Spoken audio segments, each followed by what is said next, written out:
Join internationally acclaimed overland expert Paul Marsh and award-winning journalist Gregory Simpson as they delve into all things responsible overlanding.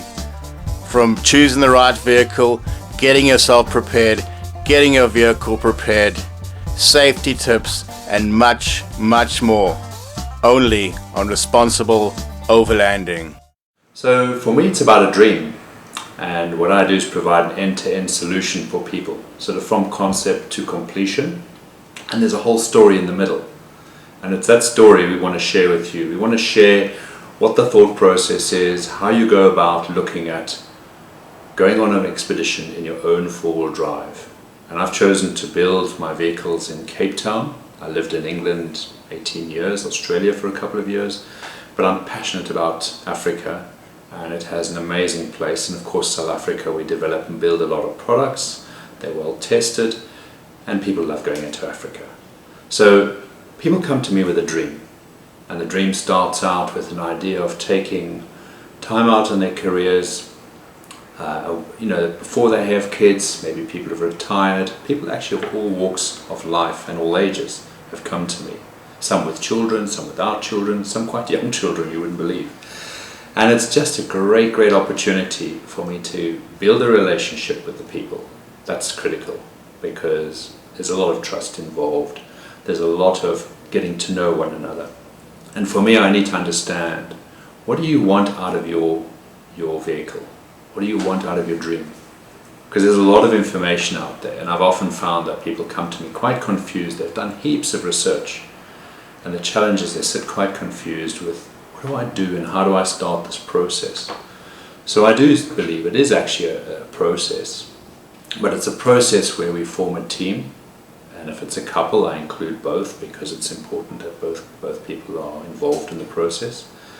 And then we sit down and we look at, where you're going to go, what do you want to do, what's the end goal, and then work back. Because there's nothing worse than building a vehicle and finding that your parameters change along the way, and you want to undo work or spend money that you could have really avoided in the beginning. So that for me is a key process, understanding and actually exploring, because when you explore people's dreams, it's almost what they don't know that you want to grow. There's information gaps, there's knowledge gaps, there's skills that are needed. So, on this process, this journey, it's not just about the vehicle. And I think often people think that if they bought a vehicle, it's all about the vehicle, and I've got a vehicle, I can then go. And then I look at it and think, well, let's look at the safety. That's my highest value. And let's look at the reliability. And let's look at where you're going to be going. And I think, looking at a vehicle, simplicity has to be a key element. It has always been in all my builds that I look at with people, and actually in how I live my life. Because for me, it's never just been the vehicle. It's about people, empowering people to go out into the most beautiful remote places, really to connect back with themselves. And I say that to people. I say, give some thought to what you want out of this trip. We can build the vehicle, we can put the kit in, we can train you. That's the process element of it. Let's actually look at, what do you want as a person out of the trip? Where is this taking you in your life? How are you going to capture this experience? Because this experience is going to be an experience which is unique. It's going to cost you good money. It's going to be big sacrifices. You're going to have to make some quite big changes in your life. But I promise you that when you come back, the changes that you've experienced from all the folk I've sent on expeditions are actually quite unique, because you come back with different values. You've had a different experience in your own self. And I think that's what really excites me. People go on expeditions, they come back changed, they've had the experience, they've learned the skills, they've met amazing people along the way, and they've seen some really beautiful places. It's like a doctor or someone you're entrusting your life to. And I just say to people, for me it's a privilege to work with people, because they're entrusting their dream, they're entrusting actually their lives for me to facilitate something, a concept in a vehicle, and the guidance and experience that we're imparting, so that they can go safely and go and experience something that they really want to go on.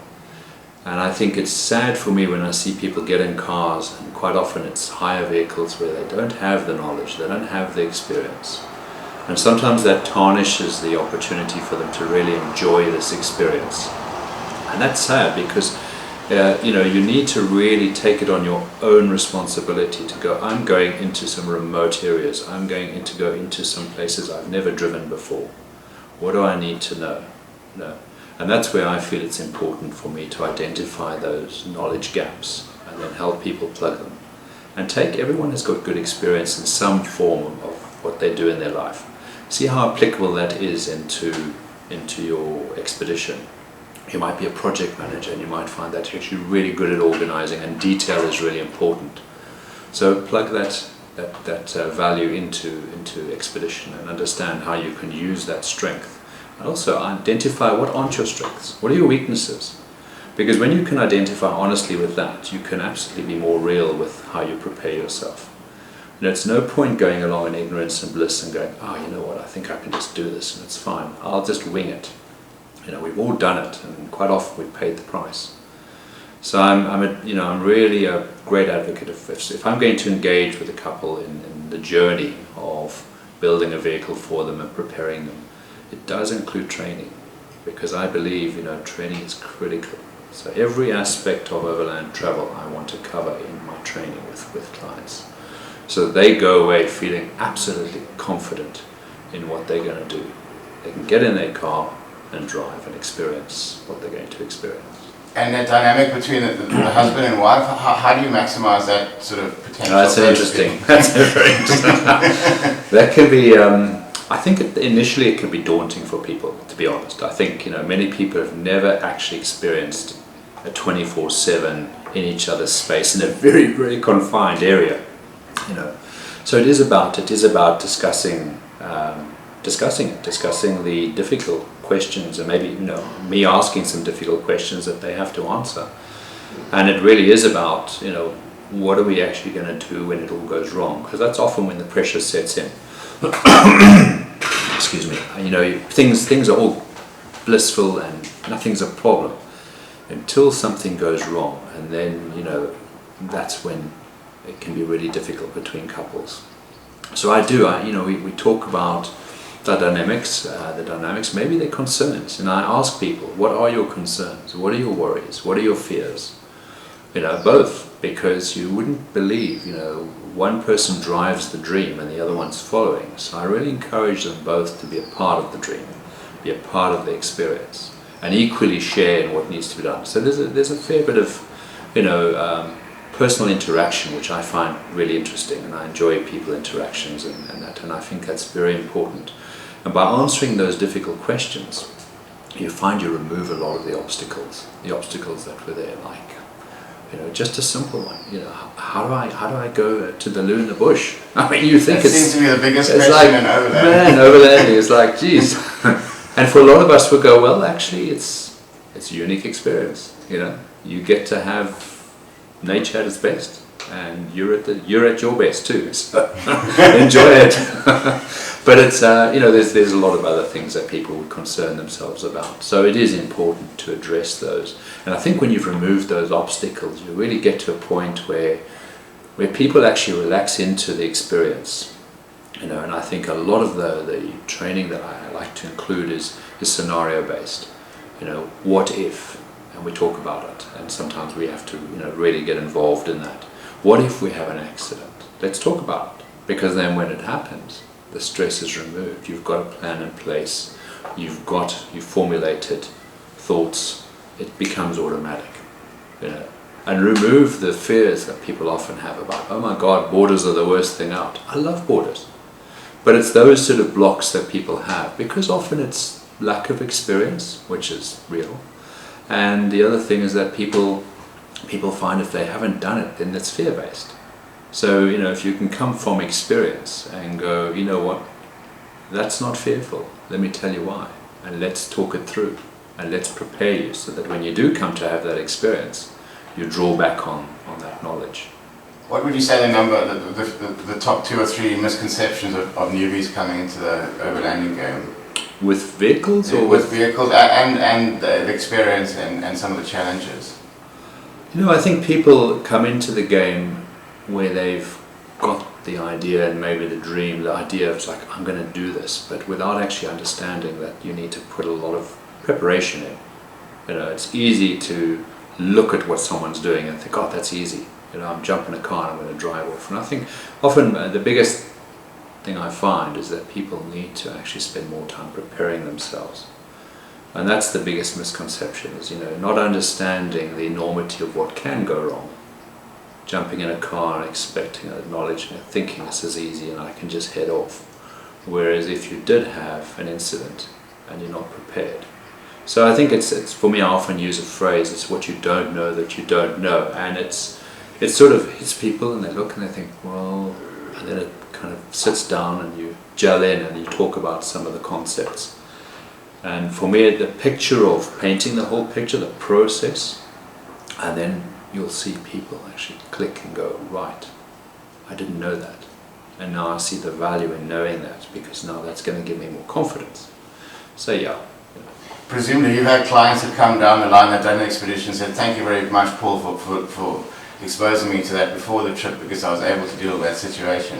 Absolutely. You know, it's a shared experience. You know, I believe I learn a lot from my clients too, and I've had wonderful experiences, and I've been very privileged to do expeditions globally in many different conditions. But for me, I do find that people come back changed, and you form a bond. I build friendships with most of my clients, and you keep that bond, and when they're back on the trip you reconnect. And when you've been on a big trip like this, it's very difficult for someone who's never traveled on an expedition to quite relate to it. So you come back and you've done this amazing trip for 6 months, maybe a year, and your friends come back and you sit down and you chat, and that gap is quite big now. There's a big void there. And to bridge that with your friends is quite difficult, and your family. They don't quite understand what you've experienced. So there's a lot of understanding, but when you sit back and you relate back to a fellow overlander, you can spend days talking about your trips and sharing where you've been and what you've done and what had happened. So I think that's really important. I love my clients coming back and sharing what went wrong, what went right, how have they changed, what have they experienced. Let's look at some photographs and let's learn a bit more about some of the challenges they had and some of the problems in different areas. And often I find information is put out there about places which is never always accurate. I always said to people, if you want really accurate information, stop the guy driving in an opposite direction and have a chat to him, because he's going to tell you what the road's like, and his bad road and your bad road might be 2 worlds apart. So that's always challenging. But at least you're going to get straight down the line feedback. Whereas if you find stuff, the internet's amazing for sharing information. I think it's opened the world up and changed the way overland travel happens. It's made it a lot more accessible to people, and I found that that's been great. In the years when I started out expedition travel 30 odd years ago, there was very little information. You really struggled to get information. We didn't use GPS, we didn't take sat phones. It was just really difficult to get information. So you always, if you saw an overlander driving, you'd stop and you'd have a cup of tea on the side of the road and share your information over a map. Whereas today it is, information's there. People need to really use that information.